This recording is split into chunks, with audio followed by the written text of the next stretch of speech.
Ladies and gentlemen, please welcome entrepreneur, investor, TV personality, author, and motivational speaker, Daymond.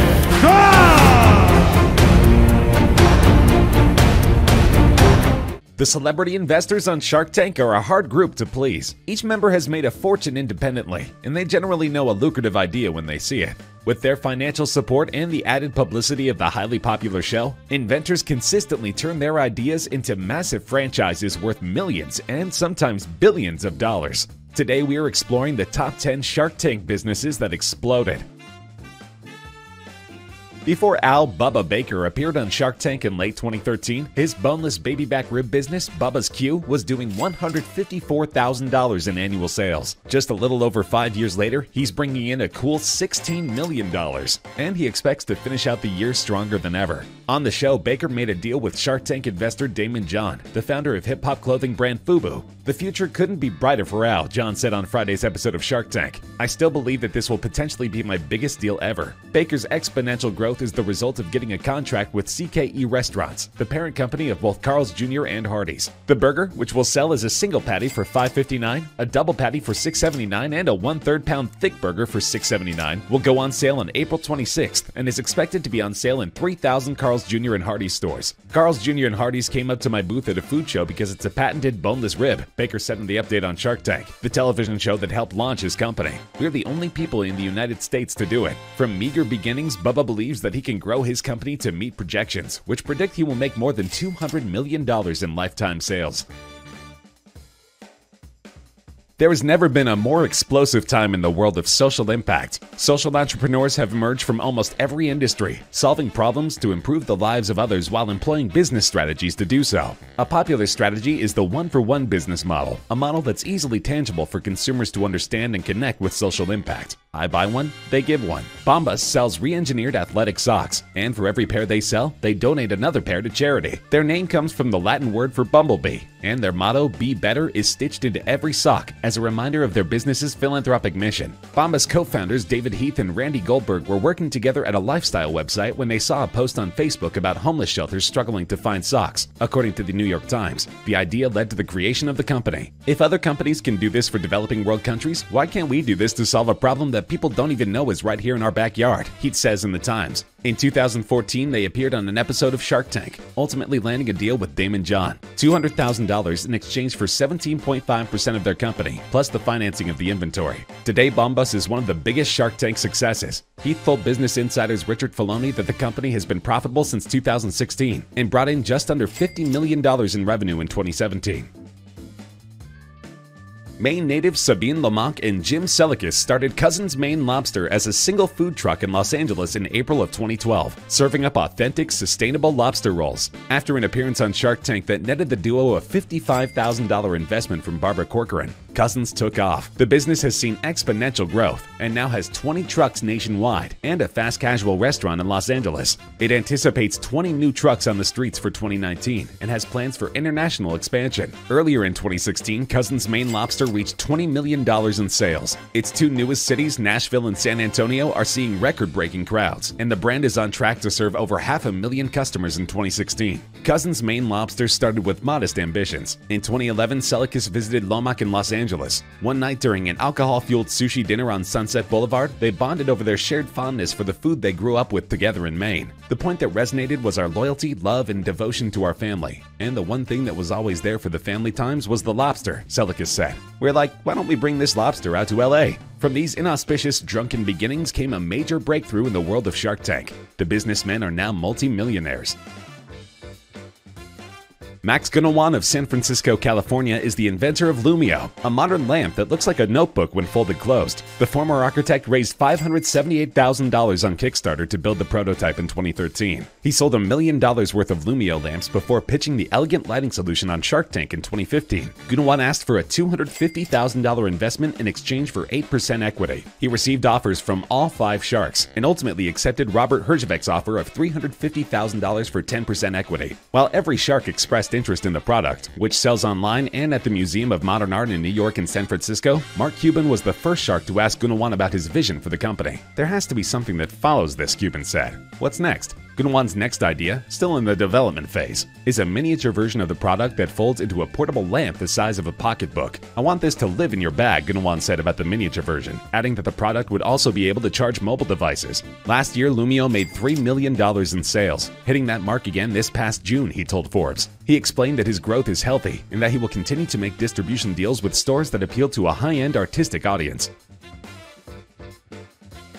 A simple white plastic footstool that tucks under your toilet has made one Utah family multi-millionaires. Now everyone is like, "Why didn't I think of that?" says Bobby Edwards, the 41-year-old creator and former CEO of Squatty Potty. "I've proven a lot of people wrong and it's felt really good."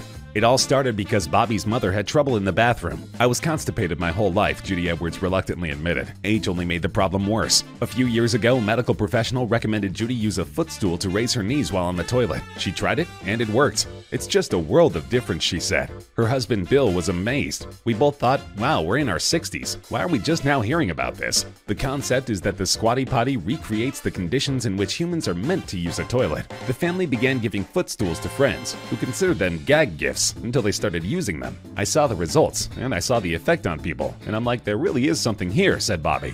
So he and his parents and one other brother took $35,000 to set up a website and begin manufacturing for real. Finally, on their second try, Squatty Potty qualified for Shark Tank. They sold $1 million in product within the first 24 hours of the TV appearance, and the company also received a $500,000 investment from Lori Greiner, which led to high-profile shelf space in Bed Bath & Beyond. First-year sales in 2011 were $17,000. In 2016, sales hit $19 million and continued to rise from there.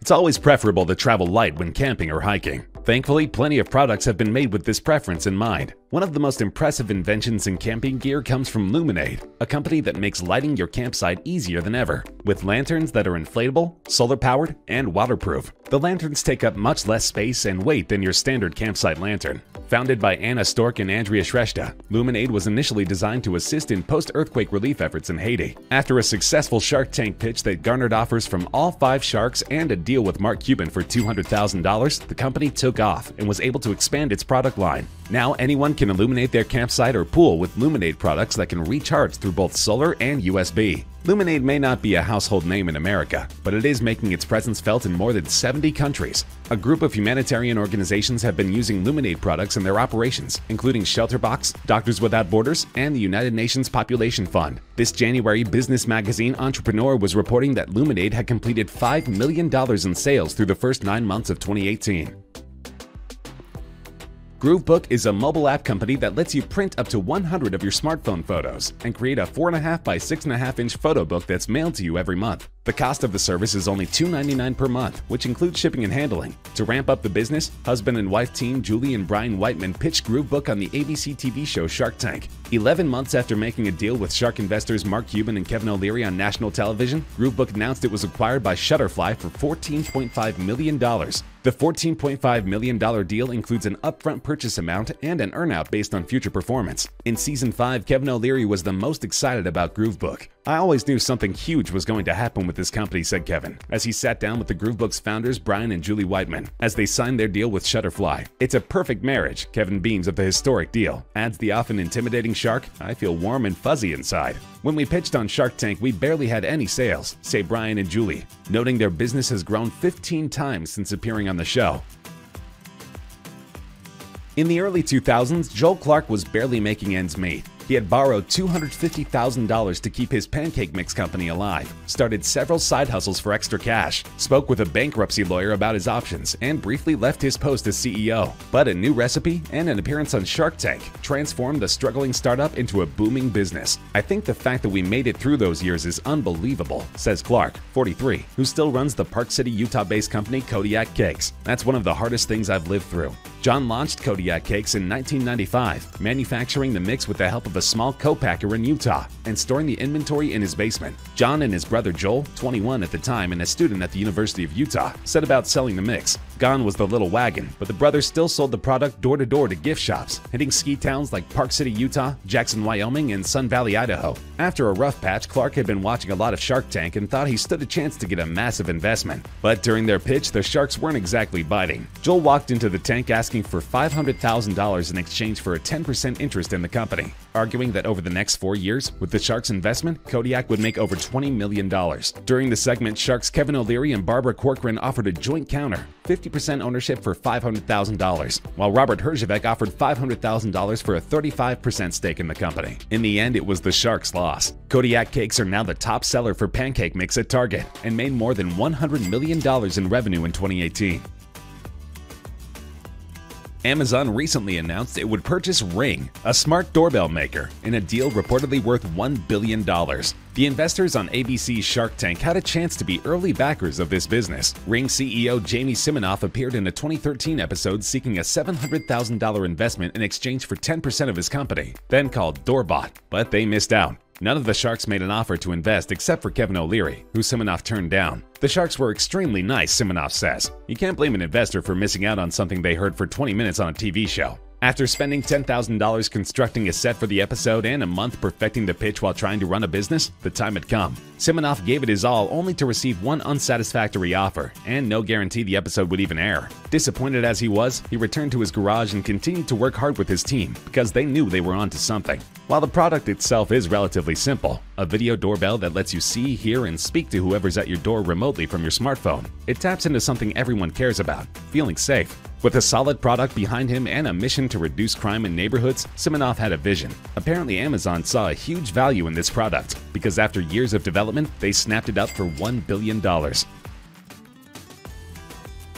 Marco Romley's dive into ABC's hit business reality show Shark Tank was an entrepreneur's worst nightmare. The former NASA engineer spent a year and a half and his entire net worth to develop the BedJet, a smartphone-controlled cooling and heating device for beds. He pitched his product in a February 2015 episode, seeking $250,000 in exchange for 10% of his Newport, Rhode Island company. Sales kicked off 2 days after his segment aired, but the product was still in the prototype phase when he taped the segment. Unfortunately, all 5 celebrity investors shot it down. They thought he was rude and arrogant. They even insulted his mother during the taping, but it was edited out. They told him the BedJet was doomed to failure, even though it had received $75,000 in pre-orders on Kickstarter, a crowdfunding site. They hated me, and they hated the product, Romley said. They told me no one would ever want the BedJet. Refusing to be discouraged by the rejection, Romley promptly emptied his life savings, mortgaged his house, and loaded up his credit cards to get his product into production, and his bet paid off. Within the year, BedJet was one of the highest-rated products in the mattress category on Amazon. By the end of 2016, sales soared to 300% from the year prior and are on track to double again in 2017. Had the Sharks invested, they would have nearly quintupled their money in less than 3 years.